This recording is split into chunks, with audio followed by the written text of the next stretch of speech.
సమర్థ సద్గురు సాయినాథ్ మహారాజ్కి జై. సాయి భక్తులందరికీ నమస్కారం అండి. అందరూ ఎలా ఉన్నారు ఫ్రెండ్స్?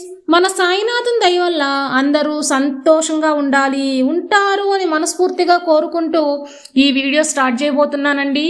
ఇక ఈరోజు వీడియోలో మనం చూడబోయేది ఏంటంటే, తల్లి నన్ను వేచి చూడనివ్వకు, నీ దగ్గర ఒకటి చెప్పే తీరాలి బిడ్డ, ఇది వినాల్సిన మాట, తప్పకుండా విను తల్లి అని చెప్పి బాబాగారు మనకు ఒక మంచి సందేశాన్ని తీసుకొచ్చారండి.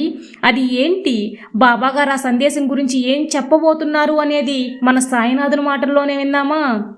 బాబాగారు ఏం చెప్తున్నారంటే, తల్లి నీ మనసు నిండుగా ఉత్సాహంగా ఉంటావు, నీ మనసుకు ఆనందం కలిగేలా చేస్తాను, ఇది విని ప్రశాంతంగా ఉండు బిడ్డ, రేపు ఆనందమైన రోజుగా నీకు తెల్లవారుతుంది, నీ దగ్గర ఒక విషయం చెప్పే తీరాలమ్మా, నువ్వు వినే తీరాలన్నమాట. ఈ మాట మనసు ప్రశాంతంగా నెమ్మదిగా ఉండే కాలం నీకు రాబోతుంది. నీకు సంతోషమైన జీవితం అందుకోబోతున్నావు బిడ్డ, నీకు ప్రకాశవంతమైన కాలం వచ్చేసింది. నువ్వు చెయ్యవలసింది మాత్రం చెయ్యి, కోరుకున్న కోరికలన్నీ తానుగా జరుగుతాయి. నువ్వు ఎదుర్కొన్న ఓటమిలో ఉన్న, కష్టాల్లో ఉన్న అన్నీ పోయి ఆనందం, సంతోషం అనే పదాలు రాబోతున్నాయి. నిన్ను కాపాడింది నీ బాబానే, ఇప్పుడు నీ కష్టాలన్నీ దూరం చేయడానికి వచ్చింది కూడా నీ బాబానే. ఇక మీద ధైర్యంగా ఉండు బిడ్డ, అందరూ మనసు గాయపడేలా చేస్తున్నారు అని అనుకోవద్దు, అలాంటి వారి నుంచి దూరంగా ఉండు. చెడు నీ దగ్గరకు కూడా రానివ్వకుండా నేను చేస్తాను. నువ్వు నీ వల్ల అయినంత సాయం చేస్తూ ఉండు బిడ్డ, అందుకైన ప్రతిఫలం నువ్వు ఎదురు చూడకు. నువ్వు ఒక్క పంగు చేస్తే నీకు భగవంతుడు 100 పంగులను మించి ఇస్తాడు. నీ కష్టం అంతా ఆఖరి ఘట్టానికి వచ్చేసింది బిడ్డ. నేను చెప్పేది ఏంటి అంటే, లేని వారికి సాయం చెయ్యి, కొన్ని ప్రాణాలను కాపాడు, కుదరకపోతే వాళ్ళ కోసం ప్రార్థించు. ఏ ప్రాణికైనా జీవికైనా మంచి కోరిన వారికి దేవుడు వారికి అన్నీ జవిరి ఇస్తాడు బిడ్డ.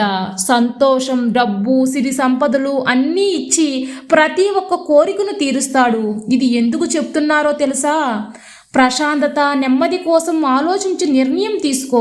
జీవితం అంతా సిరి సంపదలతో నిండుగా పరిపూర్ణంగా ఉండేలా చేసే బాధ్యత నీ బాబాది. రేపు ఒక మంగళకరమైన వార్త నిన్ను వెతుక్కుంటూ వస్తుంది. మంచి శుభవార్త లెక్క ఉంటుంది బిడ్డ, అది నువ్వు విన్న తర్వాత ఆనందిస్తావు తల్లి. నీ మనసులో ఒకటి ఉంది, నాకు మాత్రమే ఎందుకింత శోధన కాలమని, కానీ జరిగేదంతా నీ మంచికేని తెలుసుకో బిడ్డ. అతి త్వరలో నిజాన్ని తెలుసుకునే కాలం అతి త్వరలో వస్తుందమ్మా. ఒక సంతోషమైన వార్త వింటావు. నీ ప్రార్థనలన్నిటి కోసం నిన్ను నేను చూసుకుంటున్నాను అనే నీ బాబా నీతోనే ఉన్నాను కదా, నేను కాపాడుకుంటూ ఉన్నాను. నేను నీకు మంచి సందర్భాన్ని ఇస్తాను, మంచి భవిష్యత్తు ఇస్తాను. నీకు ఇదంతా అందించడం నా బాధ్యత, నీ తండ్రిగా నా బాధ్యత తల్లి. నీ బాగోగులు చూసుకోవడం నాకు చాలా ఇష్టం తల్లి. కావున ఏదీ కూడా వ్యతిరేకంగా ఆలోచించవద్దు తల్లి. ఇక జరగబోయేదంతా నీ మంచి కోసమే అని నమ్ము. నీ పాపకర్మలు, దోషాలు, సమయం అనేది తొలగిపోయింది అని నమ్ము. ఉత్సాహంగా ఒక మంచి దారిలో పడిపోతావు. ఇక నీ మనసులో సందేహం, సచ్చరువు లాంటివి ఏమీ ఉండవద్దు తల్లి.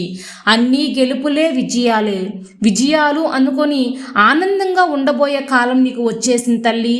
నీకు మంచి కాలం వచ్చింది అని చెబుతున్నాను కదమ్మా. నీ జీవితంలో నీకు కావాల్సింది నీ కోసం అలాగే ఉంది. నువ్వు ఎదురు చూడని అదృష్టం నీకు రాబోతుంది. నీకు కావాల్సిన మంచి వార్త విను, నువ్వు ఆనందపడతావు బిడ్డ. రేపటి రోజు నీ వాకిట తలుపు తెరిచి చూపించు. ఒక సమస్య ఆరంభమైంది అంటే భయపడకు, దానికి పరిష్కారం కూడా తప్పకుండా ఉంటుంది. కాబట్టి నీ సమస్యకు పరిష్కారం ఆల్రెడీ ఏర్పడిందమ్మా. ఒక తలుపు మూసి ఉంచినా ఇంకొక తలుపు తెరిచే ఉంచు. ద్రోహులు అనే వాళ్ళు చుట్టూ ఉంటారు, కంటికి కనిపించకుండా ఉంటారు, కానీ వారిని చూసి భయపడవద్దు. ఎలాగైనా వారిని ఎదుర్కోవాలి అని దృఢంగా మనసులో అనుకో. దీపం ఆరిపోయింది అనే బాధపడే బదులు మరొక్కసారి దీపాన్ని వెలిగించి చూడు. ఆ వెలుగులో నీకు కావాల్సిన వెలుతురు అన్నీ కనిపిస్తాయి. అప్పుడే వెలుగు వస్తుంది. ఆరిపోయిన దీపమే అని తెలుసుకుంటావు. ఆరిపోయింది అని బాధగా ఉండేదానికంటే ఎందుకు మనం మనసు కష్టం పెట్టుకోవాలి చెప్పు. పరిగెత్తు, నీ లక్ష్యాన్ని చేరే వరకు పరిగెత్తు. అందరూ ఎలా అని ఆలోచించి గొప్పది తల్లి, అందరికంటే నీ ఆలోచన గొప్పది. తప్పక నీ జీవితంలో మంచి జరుగుతుంది. ధైర్యంగా ఉండు. ఇప్పుడు ప్రశాంతంగా నేను చెప్పిన మాటలన్నీ వినిబిడ్డా. నీ బాబా నీ వెంటే ఉంటాను. నిజాయితీతో ఉన్న నా బిడ్డకు ఎప్పుడూ అంతా శుభమే కలుగుతుంది బిడ్డ. మంచిగా ఉంటే అంతా మంచే జరుగుతుంది. నీ సాయి తండ్రి ఎల్లవేళలా నీకు తోడుండగా నీకు భయమెందుకు బిడ్డా. సర్వే జన సుఖినో భవంతు. జై సాయిరాం.